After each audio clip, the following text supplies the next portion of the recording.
बेटी ने रिपोर्टरों से कहा कि वे उसके घर में 3 दिन के लिए छुपे हुए कैमरे लगाकर लाइव स्ट्रीम करें। ये न तो शोहरत के लिए था, न ही व्यूज के लिए, बल्कि दुनिया को अपनी माँ का असली चेहरा दिखाने के लिए। पता चला कि बेटी 20 साल पहले एक सड़क दुर्घटना में पैरालाइज हो गई थी। माँ ने इन 20 सालों में दिन रात उसकी सेवा की, कभी उसका साथ नहीं छोड़ा, यहाँ तक कि उसे चीन की महान माँ का खिताब भी मिला। लेकिन सब कुछ उस दिन बदल गया जिस दिन बेटी ने 1 करोड़ युआन की लॉटरी जीती और पूरा पैसा अपने शराबी पिता को ट्रांसफर कर दिया। लोगों ने बेटी को खूब कोसा, लेकिन वह शांत रही और बस इतना बोली, मेरे घर में छुपे कैमरे लगाकर 3 दिन लाइव करो, फिर सब समझ जाओगे। रिपोर्टर्स ने तुरंत एक मॉनिटरिंग रूम बना लिया और 3 दिन के खास प्रसारण पर नजर रखने लगे। माँ जैसे ही काम से घर लौटी, सबसे पहले भागकर बेटी के बिस्तर पर पहुंची, उसका हाल चाल चेक किया। बेटी को बिस्तर गंदा होने पर भी माँ ने कभी नाराजगी नहीं दिखाई, उल्टा खुद को ही दोष देती रही कि शायद उसने ठीक से ध्यान नहीं रखा। जिन महिला रिपोर्टर्स ने यह देखा वे आंसुओं से भर गईं, लेकिन कैमरे पर बेटी का चेहरा पूरी तरह ठंडा और भावहीन था। जब माँ उसे उठाकर बाथरूम ले जाने की कोशिश कर रही थी, तभी डोरबेल बजी। वह घबराकर दरवाजा खोलने गई और वहाँ खड़ा था उसका नशे में चूर पति। घर की हालत देखे बिना बीवी बेटी को नजरअंदाज करके सीधे अंदर घुस गया। माँ ने उससे बेटी को बाथरूम ले जाने में मदद मांगी तो वह हंसते हुए बोला, 20 साल से लूली लंगड़ी पड़ी है, ऐसी निकम्मी को संभालने में क्या फायदा, मर ही जाती तो अच्छा था। ये सुनकर माँ से रहा नहीं गया। वह दरवाजे के पास रखी झाड़ू उठा लाई और उसे घर से निकालने लगी। लेकिन तभी बेटी चीख कर बोली, माँ उसे छूना भी मत, उसे घर से मत निकालना। इंटरनेट पर लोग बेटी और पिता पर भड़क उठे।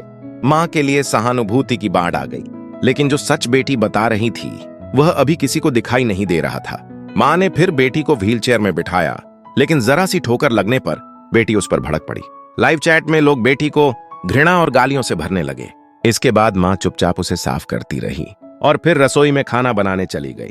उसने बेटी के लिए खास पुराने मुर्गे की पौष्टिक सूप भी बनाई, लेकिन बेटी ने उसे हाथ तक नहीं लगाया। वह तो बस अपने शराबी बाप लाया चीज वाली स्टीम्ड बन खाना चाहती थी। अगले दिन का दृश्य और भी गुस्सा दिलाने वाला था। बेटी से गलती से पिता की शराब की बोतल गिर गई। गुस्से में पिता ने व्हील चेयर सहित उसे लात मारकर गिरा दिया। सौभाग्य से माँ पट से दौड़ी और अपनी बेटी को आंच से बचा लिया, लेकिन कांच लगने से उसका हाथ कट गया और खून बह निकला। बेटी ने पहली बात यही कही, माँ पापा के लिए एक और शराब की बोतल ले आओ। माँ चोट खाते हुए भी पहले बेटी की व्हील चेयर चेक करती रही कि कहीं वह खराब तो नहीं हुई। मॉनिटरिंग रूम में बैठे लोग माँ के लिए दुआ करने लगे। ऐसी माँ कहाँ मिलती है, इतनी अच्छी इंसान और किस्मत इतनी खराब। ऐसी बेटी का दिल क्या पत्थर का है। माँ इतना करती है और यह उसे जलाकर ही दम लेगी। एक महिला रिपोर्टर आखिरकार खुद को रोक नहीं पाई और बेटी को फोन किया। वह बोली, 2 दिन की लाइव फुटेज देखकर तो आपकी माँ पूरी तरह निस्वार्थ लगती है, फिर आप उनके साथ ऐसा व्यवहार क्यों कर रही हैं? लेकिन बेटी शांत रही। उसने बस इतना कहा, अभी एक दिन बाकी है, कल सब देख लोगे। तीसरे दिन सुबह माँ बिस्तर पर बैठकर बेटी के बाल संवार रही थी। वह पुराने दिन याद करने लगी कि कैसे गरीबी के बावजूद बेटी कहती थी कि जब तक माँ बाप साथ हैं वह सबसे खुश है। लेकिन याद खत्म होते ही माँ ने फोन उठाया और कुछ देखा। अगले ही पल उसका चेहरा पूरी तरह बदल गया। सारा प्यार गायब, सिर्फ ठंडापन बचा। उसने धीरे से बेटी के कंधे पर हाथ रखा और बेहद धीमी आवाज में बोली, बेटा समय पूरा होने वाला है। वह पल आखिर आ गया था। माँ उठ खड़ी हुई, बेटी को एक गहरी अजीब सी नजर से देखा और फिर कुछ ऐसा किया जिसकी उम्मीद पूरा लाइव स्ट्रीम देख रही दुनिया कतई नहीं कर सकती थी।